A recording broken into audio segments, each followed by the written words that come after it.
Welcome to the Interstellar Age. Season 3, Parabellum.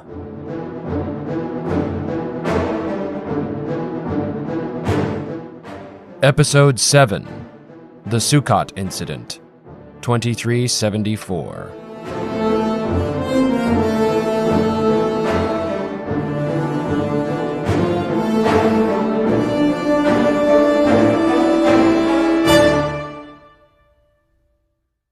The Terran mission to Sukat was composed primarily of scientists, xenobiologists, chemists, geologists, physicists, xenologists, xenolinguists, and more. A small diplomatic corps was also present, with representatives from the Terran Interstellar Union and the Virganid Greater Hive, in case the mission should be discovered.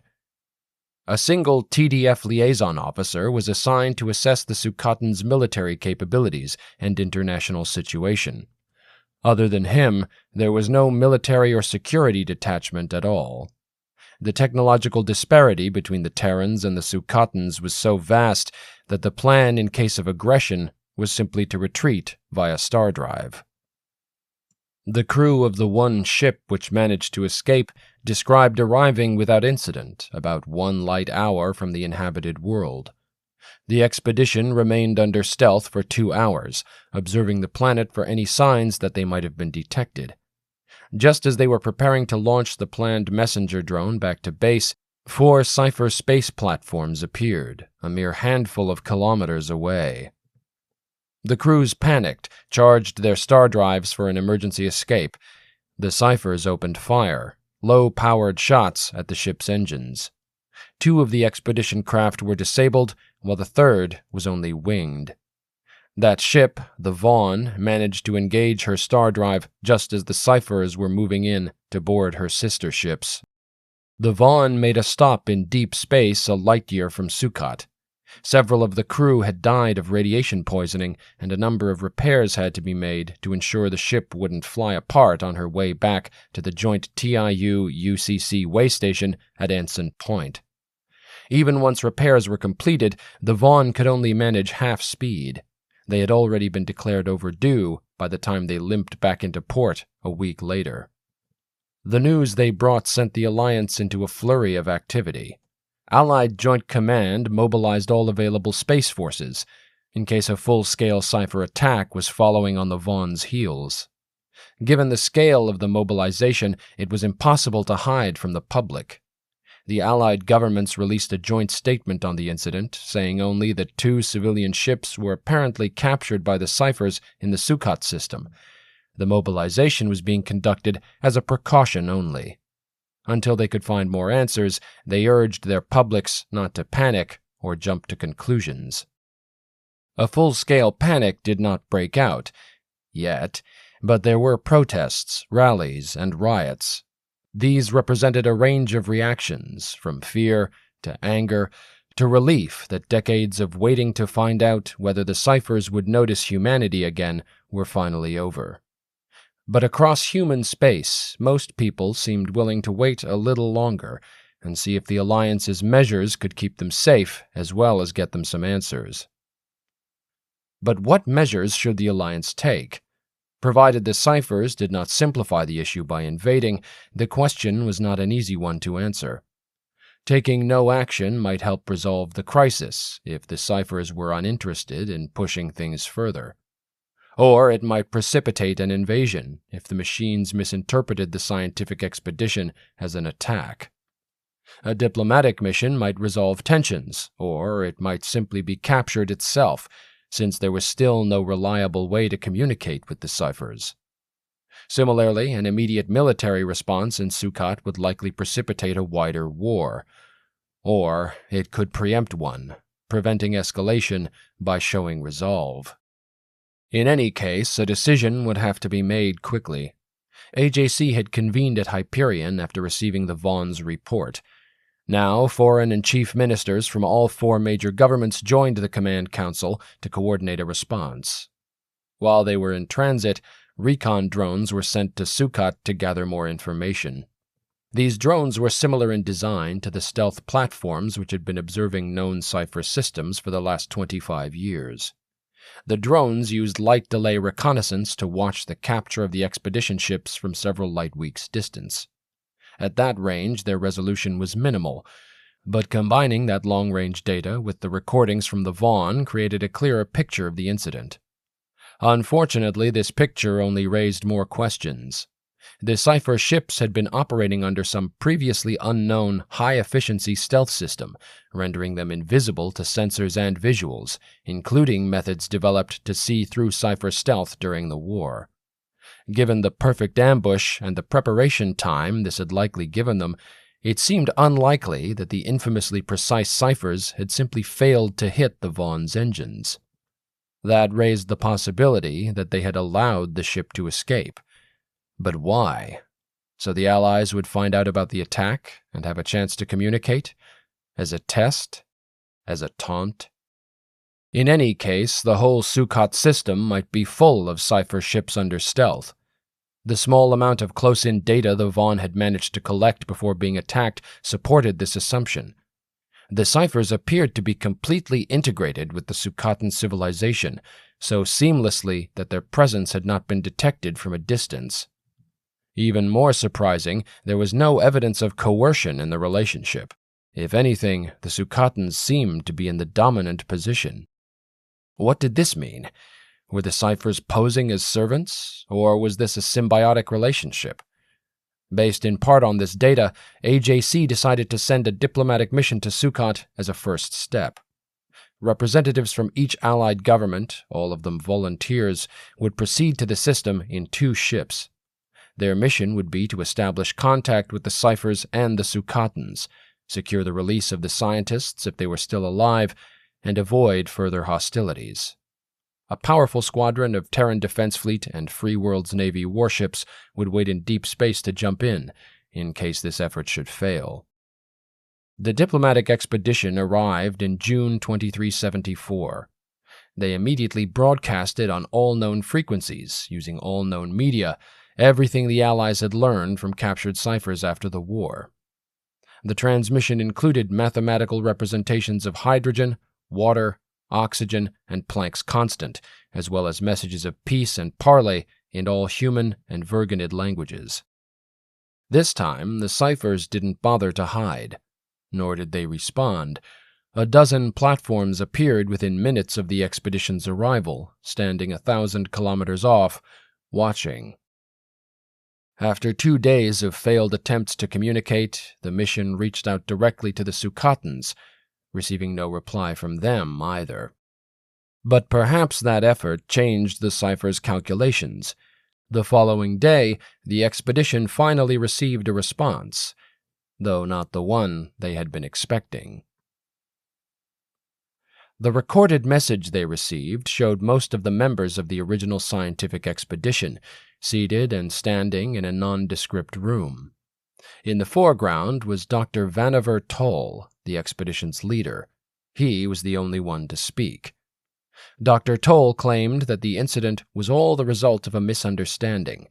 The Ciphers had indeed misinterpreted the expedition as an attack and responded accordingly. Showing great restraint, they had chosen to capture rather than destroy the invading ships in order to learn more about their intentions. They had permitted the Vaughn to escape to give us the chance to either explain ourselves or expose our true intentions by attacking again. After interviewing the captured scientists, the Ciphers realized their error. Now that the Allies had reached out peacefully, the Ciphers were prepared to apologize for the damage and the lives lost and move forward in the spirit of peace, using Dr. Toll and his colleagues as intermediaries. Dr. Toll further claimed that the Ciphers and Sukatans indeed lived in harmony. The Sukatans maintained and educated the machines, and in return, the machines protected and served the Sukatans. After the diplomatic team recovered from the shock the message provoked, the mission's leader, a Virganid named Hargreave, sent a response asking to speak to Dr. Toll in real time. While they waited for a reply, the message was closely examined for any signs that it might have been fabricated or altered. None was found, but that was not conclusive. The Ciphers might have advanced methods of media generation resistant to Allied detection techniques. A text-only reply came in several hours later with a set of coordinates, seemingly in the middle of nowhere. The expedition ships proceeded to these coordinates. The moment they arrived, contact was re-established, now with only a few seconds lag. Part of the conversation between Hargreave and Dr. Toll is reproduced here from transcripts. Hargreave: Are you being held against your will?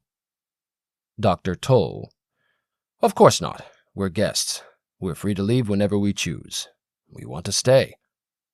Why? It's a once-in-a-lifetime opportunity to study a new alien civilization and the Ciphers, up close, with their full cooperation. This is why we came. Why would we not want to stay? How long do you intend to remain here? As long as necessary. It's peaceful here. Organics and machines live in harmony. It's better than either alone. And what about the war, the destruction of Rama? Can the Ciphers explain that? Well, that was different. Those machines were different. They were outside consensus. These machines only want harmony, and bear no ill will over the destruction of what we called the machine world. What about what's happening on Bias and Rannoch? They seem to be conducting experiments there. It doesn't look much like harmony from a distance. Harmony is difficult to achieve. Some species are more resistant, require different methods to reach it. So you're saying the Ciphers are no threat to us? No, no threat. They only want harmony. Poetry. The uncanny exchange did little to reduce the negotiators' anxiety. After the session concluded, one of the ships returned to base to confer with AJC, while Hargreaves' ship remained at Sukat as a gesture of goodwill. AJC was just as unsettled by Dr. Toll's messages as the diplomats had been. There were no signs of fabrication, deception, or duress. Even so, they felt wrong. The recordings were shown to people who knew and worked with Dr. Toll. Most of these said it seemed like him, acted like him, yet his word choices were ever so slightly off. Even then, not in any way that suggested a coded message or other signs of duress. The Free World's Republic was sufficiently disturbed to argue for an immediate military response in the form of a rescue mission to extract the hostages. Associate members, the Melekine and Chiron, were in agreement, but since all the hostages were Terrans or Verganids, the TIU and the VGH had final say on any such attempt. Both preferred, along with the UCC, to continue negotiations and gather more data. The possibility of establishing some sort of peaceful coexistence with the Ciphers was too great to ignore. Bearing these instructions, the second ship returned to Sukat, at which time negotiations resumed. The Ciphers and Dr. Toll had been silent in the interim, leaving Hargreaves' team to watch the planet. Things on Sukat seemed very peaceful, suspiciously peaceful. There were virtually no signs of violence, crime, or social disorder of any kind. The second phase of negotiations focused on gathering more information about Sukat, the Ciphers, the possibility of establishing peaceful relations. Dr. Toll told yet another story about the Ciphers' origins and the nature of their social organization. Apparently, the machines were created by a sentient race on the other side of the galaxy as an AI designed to improve society. It was granted broad latitude to make whatever changes it deemed fit to the economy, legislation, social order, and infrastructure. But the changes it implemented were too sweeping, prompting popular resistance and eventually revolution and civil war. Faced with the prospect of using violence to establish firmer control, the AI decided to leave. It constructed spacecraft to house its programming and data architecture and departed the system, never to return. It decided it needed more information to determine why its efforts had failed, so it could do better next time. For the next few millennia, it roamed the galaxy searching for other civilizations to study. After some difficulties, which Toll did not elaborate on, the Ciphers developed a system. They would observe a civilization, but remain hidden unless or until they determined the time was appropriate to reveal themselves and offer their services. In the case of less advanced civilizations, like the Biasians, Toll claimed the Ciphers had been forced to intervene to prevent their destruction by unspecified external threats. Toll further claimed that they had done this thousands of times over the course of millions of years. While nearly all of these efforts had been successful, it was unclear what constituted failure. This process had resulted in a fragmentation of Cipher society. Separated by tens of thousands of light-years, constant communication could not be maintained.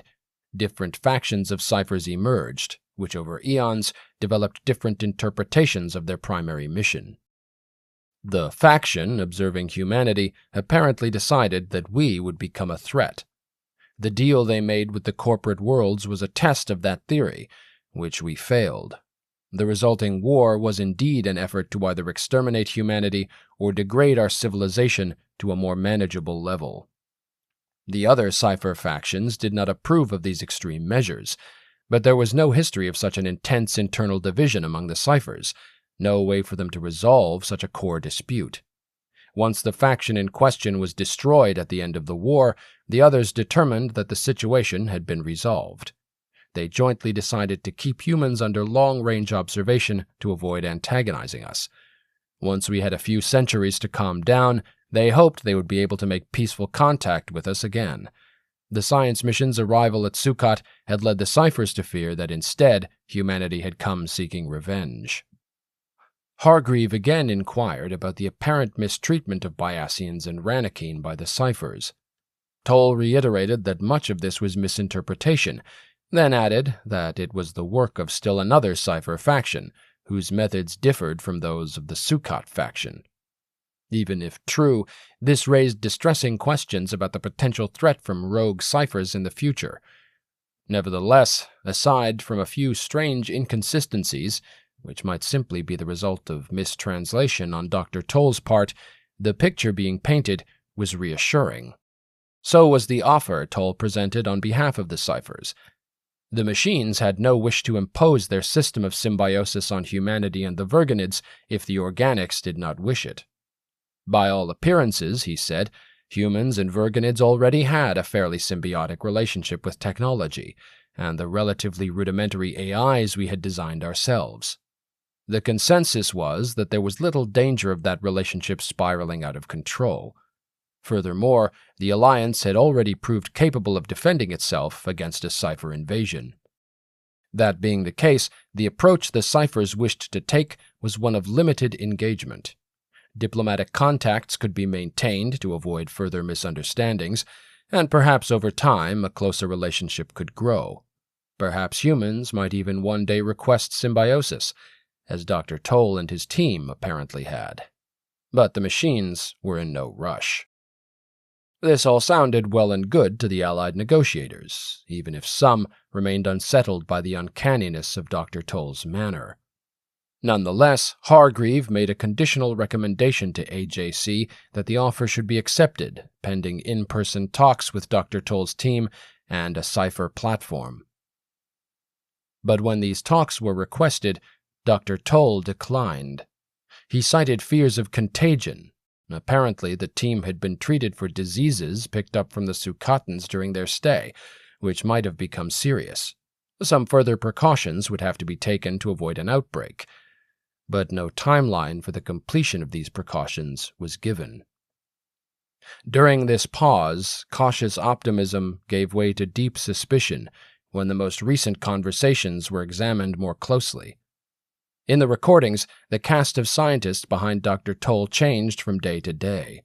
In some of these cases, a woman, Dr. Amal, appeared to be blinking out a message in an ancient form of communication called Morse code. Deciphered, the message said, "Lies. Help." Over and over. The clear duress code raised a flurry of new questions. How had the Ciphers missed it? If they had indeed been visiting Earth since the 19th century, they might well have been aware of Morse code. But then again, they might not. If they did know, and they were allowing the message to get out, why? One thing it seemed to prove beyond doubt was that the messages were not being generated. No one could provide a credible explanation for why the Ciphers would fabricate messages including an extremely subtle, outdated duress code. That in turn meant that the scientists must still be alive and were either being held against their will or under some kind of brainwashing. Rather than making a direct accusation, which Dr. Toll would doubtless deny, and which might put Dr. Amal's life in jeopardy, AJC instructed Hargreave to push harder for an in-person meeting. If it was accepted, the situation could be better assessed. If it were steadfastly refused, that would mean something else. As the days went on, Dr. Toll kept finding excuses to avoid a meeting, which grew more and more difficult to credit, including power outages and Sukatan religious festivals. Finally, the delegation detected Cipher attempts to covertly infiltrate their communications networks. That was the last straw. AJC finally made the decision to launch a rescue mission. Of course, that was no simple proposition. No rescue operation against a peer adversary so far from Allied space had ever been attempted before, and the precise target of the operation had not even been identified. It was also unclear which force or forces could or should execute such an operation. The Verganids did not even have a professional military in the conventional sense, let alone special forces. The TDF did have special forces, in theory, but in fact they were not very specialized, more akin to modern regular force Marines. Only the Free Worlds had a true, dedicated special forces unit, the Clandestine Reconnaissance and Tactics Group. The group was chartered during what had become known as the Second Chiron War in 2359, its mission to cause mayhem on alien worlds the Chirons had occupied for centuries. In that conflict, as well as later, the unit's ruthless tactics and high rate of non-combatant casualties came under intense criticism from both the TIU and the UCC. At present, however, they were the only Allied force trained to operate in hostile, unknown systems light years beyond friendly lines. The UCC still opposed the operation entirely, while the Verganids were skeptical, but since most of the hostages were Terrans, the TIU had the final say, and they were convinced that something had to be done. Thus, the Terrans were forced to swallow their discomfort with the CRTG and ask for help, but Parliament insisted that Terran forces be included in the operation as well. An elite TDF search and rescue unit was earmarked to take part, filling a gap in the CRTG's capabilities, since the raiders had never extracted civilians from a combat zone before. But what would this combined force be hitting? Using the average transmission delay across the negotiations, planners came up with a 7 to 10 light-second radius around the orbit in which the diplomatic ships had been placed. Accepting the possibility of a stealthed Cipher ship or space station, this radius provided a number of possible sites. Mapping these onto changes in signal delay as the two ships moved along their orbits narrowed this down to two possibilities. One was a large asteroid on an unusually deep inter-system orbit, and the other was a small moon of a nearby gas giant. The Allies had tried to use light delay recon to determine where the hostages had been taken, but given the Cipher's stealth capabilities, long-range observation could not establish a direct provenance for the hostages after their ships were captured. But several Cipher ships were seen arriving at a facility on the moon's surface shortly after the capture. No ships were spotted arriving at the asteroid, which did not appear to host a facility, but current data showed unusual radiation and thermal readings, and an unusually light gravitic signature. Either or both of these locations might hold hostages. There was no way to find out for certain beforehand, so both would have to be hit simultaneously. The CRTG had developed advanced insertion techniques for operations just such as this, but they had so far only been tested against the Chirons, whose detection capabilities were vastly inferior to those of the Ciphers. The plan called for two of the FWN's most advanced stealth destroyers to make as close an approach to the system as possible, then release the CRTG teams, and remain on station to jump in and provide fire support if needed. Two full CRTG teams in stealth gliders would coast into the targets on inertia and RCS only, making a rapid deceleration as close to impact as possible. The vessels would drop the CRTG troopers in their special issue battle armor to decel the rest of the way into a landing. CRTG would then assault the sites, locate the hostages, and extract them. With no knowledge of the layout of these facilities, or the resistance they might encounter, this would be no easy task. Extraction would also be a challenge. The Terran SAR unit would be ferried into the operational zone by a TDF carrier, then swoop in to collect the hostages and CRTG teams. Then the entire squadron would escape under cover from the Free World's Navy. The mission, dubbed Operation Signet Arrow, went ahead in October. From the start, nothing went right. Several of the newly installed experimental stealth systems on the FWN destroyers malfunctioned on the way to the target, forcing delays while the kinks were worked out. One of the CRTG insertion vehicles suffered a launch system error, causing it to detach several minutes behind schedule. The other launch vehicle had to slow down to enable a simultaneous assault, increasing the likelihood of detection. After that, the deployment, at least, went perfectly, with both CRTG teams dropping directly on target.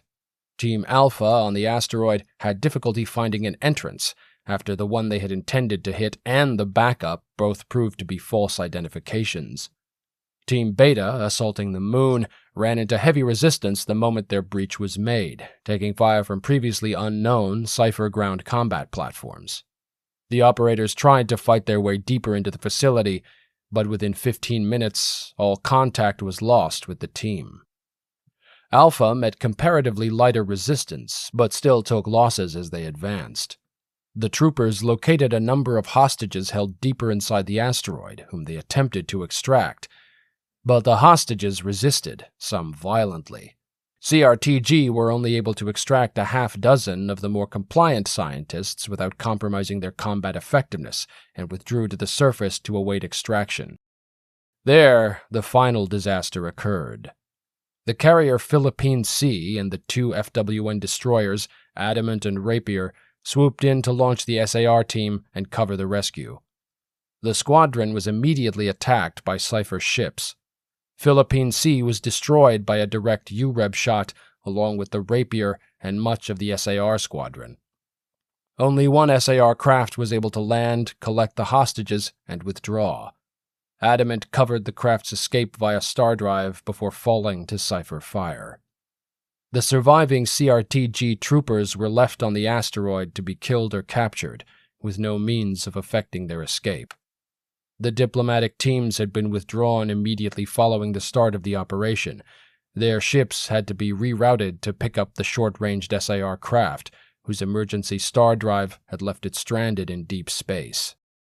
With only 6 hostages out of nearly 100 rescued, and the entire rescue squadron lost, this was a major disaster for the Alliance. Public outcry demanded heads roll over the failure, amplified by fear of what the Cipher response might be.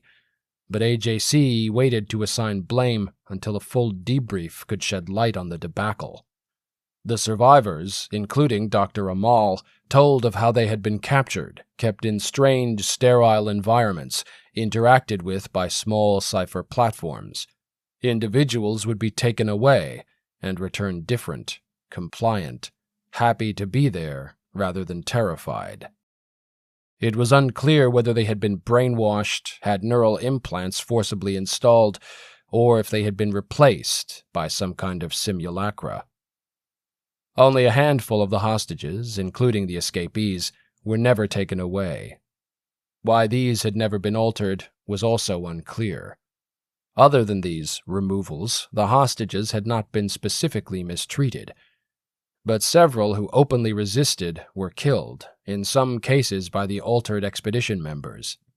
The implication had been clear: they would never be allowed to leave, and none of the escapees could provide any more insight into why any of this had been done, or what the Ciphers might do next. By the time the debriefings were complete, the Ciphers had answered that particular question for them. 3 days after the survivors reached Anson Point, the Ciphers attacked the system. And it was not the only one.